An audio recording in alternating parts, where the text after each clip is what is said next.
Luck பயங்கர ஹையாக இருக்குது. ஏன்னா ரிஷபத்தில், அதாவது 5ல் குரு இருக்கிறாரு அப்படின்னா லக்கு செம்மையாக ஆக்டிவேட் ஆகும். அப்போது உங்களுடைய க்ரியேட்டிவிட்டியை ப்ராப்பராக யூஸ் பண்ணி அந்த டைமை ஒழுங்காக நீங்கள் யூஸ் பண்ணிக்கணும். இப்போ எக்ஸாமெல்லாம் எழுத போகிறீங்க, ஏதாவது காம்படிஷன்ஸ் போகிறீங்க, 100% சக்ஸஸ்ஃபுல் ஆவீங்க மகரம். கரெக்டான எஃபர்ட் போடுறீங்க அப்படின்னா. ஏன்னா நீங்கள் செய்த வேண்டுதல்கள், அந்த ஆன்மீக பலம் அப்படிங்கிறது பயங்கர ஸ்ட்ராங்காக இருக்கும்.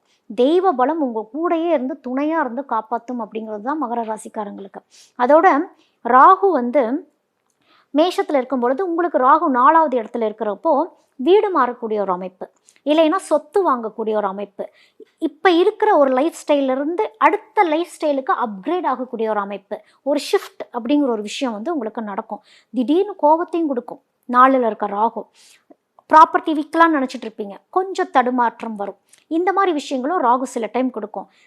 மொத்தத்தில் 4ல் ராகு போயிடுச்சுன்னா எமோஷன் வைஸ் அப்பப்போ ஒரு ரோலர் கோஸ்டர் மாதிரி பண்ணும், அப்படியே ஏற்றும் அப்படியே இறக்கும். அப்போ அந்த நேரத்தில் மனநிலைமைகளை சரியாக வச்சுருக்கணும். ஏன்னா அது இருக்கிற வீடே எங்கன்னு பாருங்கள், மேஷத்தில் இருக்குது.